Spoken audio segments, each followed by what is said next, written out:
Bahal, Assistant Professor in Chemical Engineering Department at LJ Institute of Engineering and Technology. The subject that we are going to continue is petroleum refining and petrochemicals. So moving forward this lecture, we will study about fluidized catalytic cracking. Okay, from name you can suggest that it is a kind of catalytic cracking where you are using your catalyst.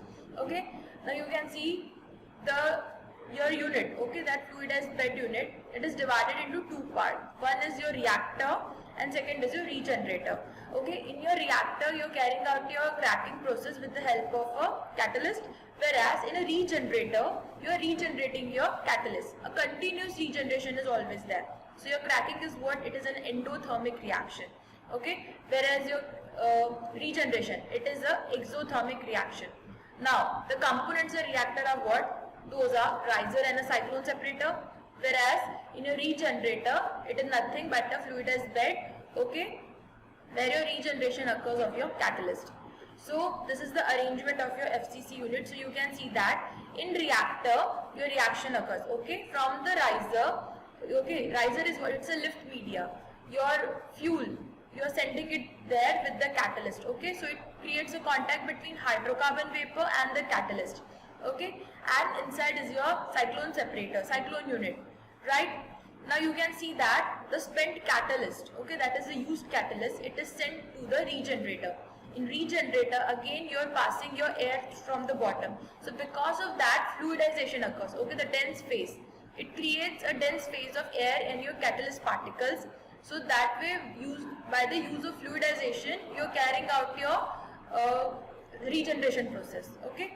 So you can see that the spent catalyst is sent to regenerator where coke is burnt off in the air.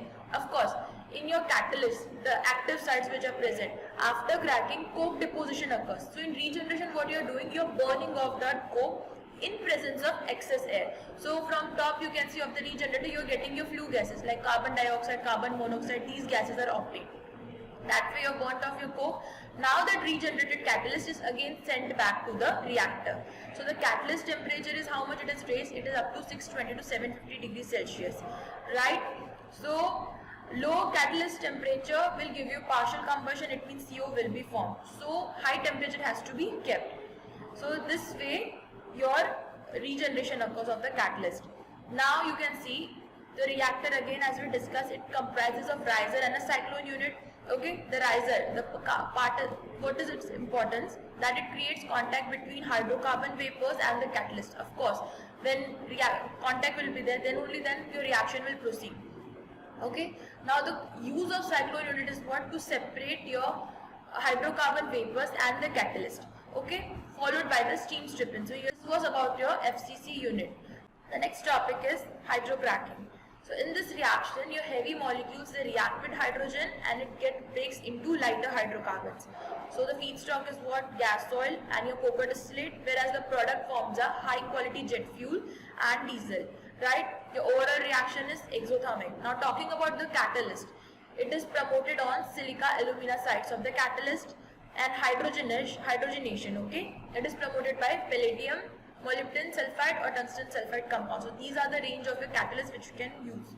Now, the mechanism of this process is what? That you are converting your unsaturated into saturated compounds and then it is break into smaller hydrocarbons, right? So at the end what you're getting a saturated hydrocarbons.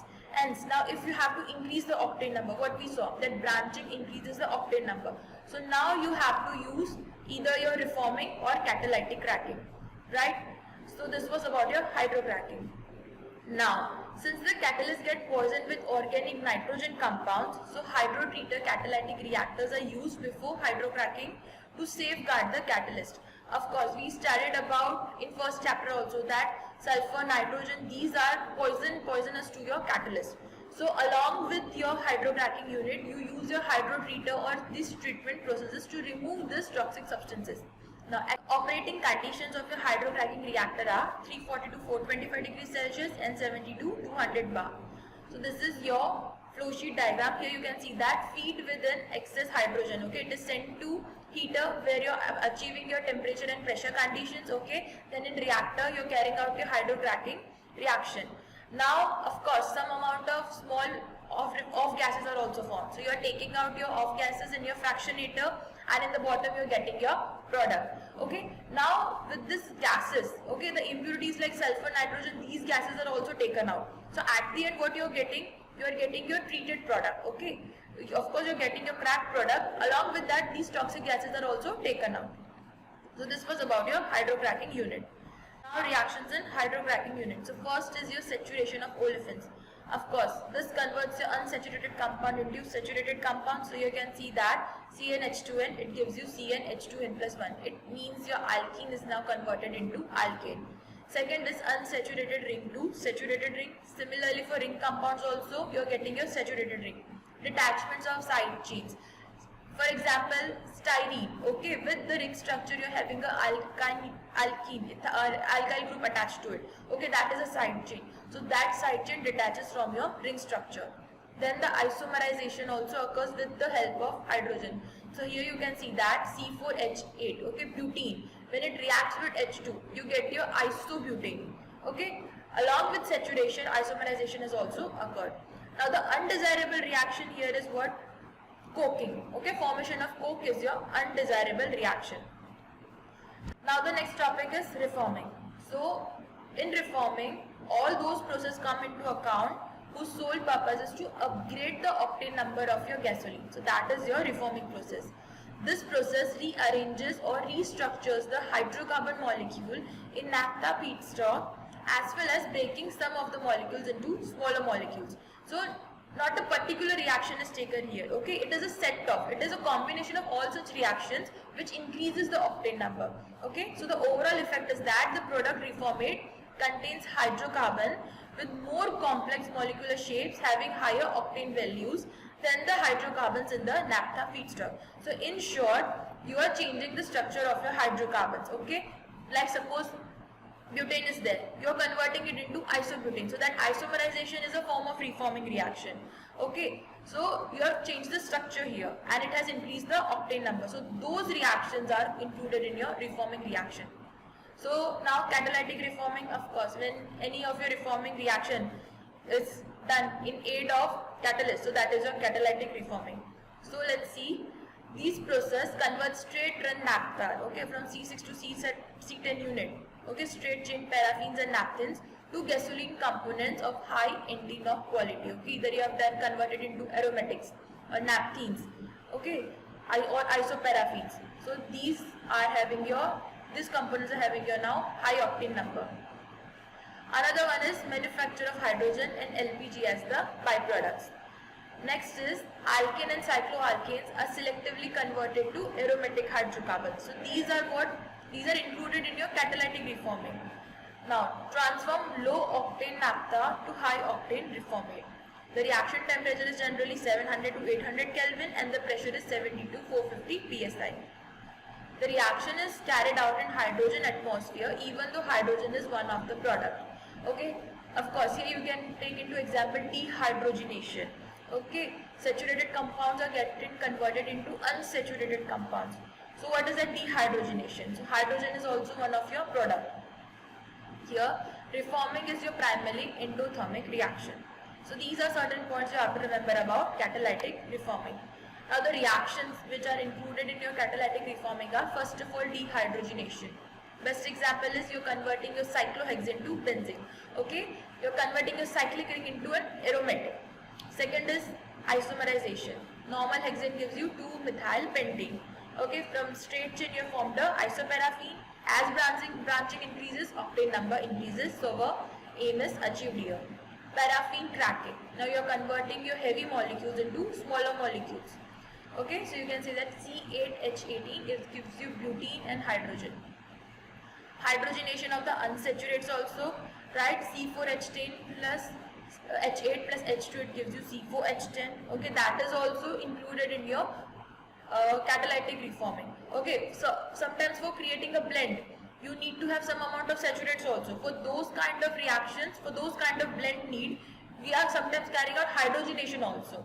Okay, hydrodesulfurization, you are converting a mercaptans into normal alkyl group and hydrogen sulfide is taken out. Okay, so that is also improving your octane number.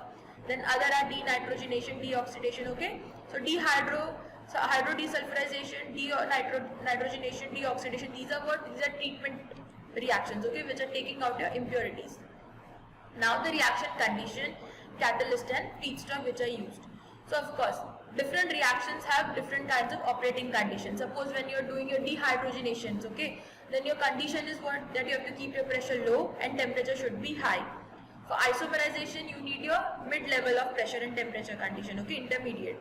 Whereas if you are doing your dehydrocyclization, okay, then your pressure condition should be low and temperature should be high. For hydrocracking, you need high pressure, high temperature. Okay, so these are some of the reactions, okay, some of the processes which need different kind of reaction condition. As I told you, reforming is what? It is set of different reactions, okay, different process reactions whose aim is what? Which are converting a low octane into high octane. So of course, as reactions are different kind of operating condition is required here. Now the catalyst used are, again, for different process you need different kind of catalyst. Suppose sometimes you need platinum and palladium. Other catalysts are what? Chromium oxide and molybdenum oxide. Okay, zeolite is also used. FCC generally uses your zeolite. Your feedstock is what? Generally C6 to C8 hydrocarbon is there. Okay, your feedstock, it should have your less amount of sulfur and nitrogen. If sulfur and nitrogen are there in excess, then you have to keep your another treatment unit. Okay, like we saw, denitrogenation, deoxidation. Okay. Now the desirable reactions here are what? Cyclization, isomerization, dehydrogenation. These are some of the desirable reactions which you have to do. Okay, cyclization is what? It's converting a straight chain into a cyclic compound. Isomerization, isomers are formed. Dehydrogenation, your saturated gets converted into unsaturates. Okay, similarly aromatization, right? Converting your cycling into aromatics. These are some of the desirable reactions. What are undesirable are hydrocracking and hydrogenation. Okay, so these are some of the undesirable reactions because they decreases the octane number, right? The next topic is your platforming reaction. It is a kind of reforming reaction in which you are considerably treating your naphtha, right? And you are using your continuous regeneration model. So here you can see that catalyst regeneration is happening in a continuous manner. Okay, so this is your flow sheet diagram. So you can see that first of all you are heating your feed. Okay, so your feed is what? Naphtha plus hydrogen. Okay, you are heating your feed in a furnace and then you are sending it to reactor 1, 2, 3 which are stacked upon each other. Okay, from the bottom you are taking out your catalyst and you are again sending it to the catalyst regenerator. So this is your platforming reaction. So here you can see that catalyst regenerator, a cycle is formed. Continuous regeneration is happening of the catalyst. So this is your platforming reaction, or you can say it as continuous regeneration reforming. So the catalyst uses what? Platinum catalyst is there. The naphtha and hydrogen are sent to the furnace where temperature is about what? 500 degrees Celsius. These vapors from the furnace, okay, they pass through 3 reactors which are kept one above other. Now feed and catalyst are added together in the first reactor. So here you can see that in reactor 1 you are adding your feed and the catalyst. Now from the third reactor the catalyst is sent to the regenerator where continuous regeneration occurs. So continuous regeneration of catalyst is there. From the third reactor you finally get your catalyst which is taken out and you get your product, cracked product, okay, whose octane number is high now. So this was about your reforming reaction. Now other process is what? Catalytic isomerization. Isomerization means you're forming your isomers. The catalyst uses what? Platinum base or your aluminum chloride is there. What you are treating here, the feedstock is lightest naphtha feedstock with pentenes and hexane. Okay, so C5 to C6 is your feedstock. Low octane feed is taken. Of course, you have to increase the octane number by carrying out isomerization. So your feed must be already having low octane. It is unnecessary to use high octane feed because its octane number is already high. Now when catalyst uses aluminum chloride, then it is also called as aluminum chloride process. Okay, HCl and hydrogen gases are added into this reaction method because HCl acts as a catalyst promoter and hydrogen gas, it prevents the coking reaction to take place. Okay, because coking formation is your undesirable reaction here. So here you can see that this is your unit. So you are sending a desulfurized feed. Of course, you don't need to add another treatment unit. So already you have to take a desulfurized feed. Okay. You are sending it to the feed heater where it increases the temperature up to your reaction condition. Okay. Then in hydrogen reactor, you are adding your HCl and H2 gas. Okay. See, hydrogen is not taking part in the reaction. Okay. It's just only creating a hydrogen atmosphere so as to prevent cooking reaction. Okay. Then in isomerization reactor, under the suitable temperature and pressure condition and in presence of your catalyst, that is aluminium chloride, your isomerization occurs. Now the process is what? Separation of your product. Okay, so here you can see that your recycled gas compressor, you are separating the hydrogen gas. Okay, then you are sending it to the HCl stripper. Of course, hydrogen HCl has to be separated out, and from that you get your neutralized product which is having high octane. Okay, so this is your isomerization process. The next topic is catalytic polymerization. So what is this process? In this process, two or small hydrocarbons combine to form a large hydrocarbons, right? So it is done to convert light olefins such as propane and butane into a high octane gasoline. The feed is generally got C3 to C4, and the catalyst uses charcoal, sulfuric acid, phosphoric acid. The temperature and pressure condition of what? Your temperature is less than 200 degrees Celsius and your pressure is about 10 to 80 atmosphere. So this is your process. You are taking your olefins. Okay, first of all, washing is done to take out certain off gases from the other units. Okay, and then you are drying it and then sending to the reactor where your pressure and temperature conditions are maintained so that it gives you a polymerization reaction to occur. Okay. Now then fractionator, in fractionator you are taking out your residue and from the top you are getting your high octane gasoline. So this was your polymerization reaction. The next is catalytic alkylation. Okay, it is a process. First of all, what is alkylation? It is a process in which olefins and isoparaffins react to form a large isoparaffin. It is reverse of cracking process. So here you can see that isobutane and isoparaffin and alkene, okay, olefin. So you can see that propene is added. It reacts to give you a larger isoparaffin, okay. Alkylate, you can see that 2,4-dimethylpentane, it is a larger isoparaffin. Now this alkylate, it is used as a blend in gasoline. Okay, so see, as we talked in first lecture also, 41 types of gasoline are produced. Okay, as per the blend you have to carry out certain reactions. Okay, so this alkylate which is obtained, it is used as a blend in a gasoline. Okay, so here hydrogen fluoride and sulfuric acid are used as a catalyst. Okay, so your media is what? So acidic medium is there. So you can see the flow diagram.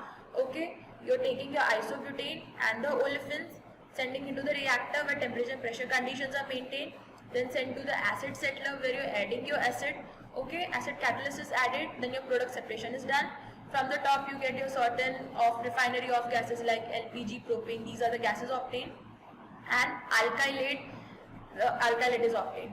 The rest of the unconverted product, okay, it is recycled back. So this is a very simple form. This is the example of your catalytic alkylation process. So circulation of acid gives higher yield than fresh acid, hence recycling is carried out. So this is very important point about your catalytic alkylation, that why you are recycling it, because the fresh acid, it doesn't give you that much yield as compared to the recycled one. So this was about your today's lecture. Thank you.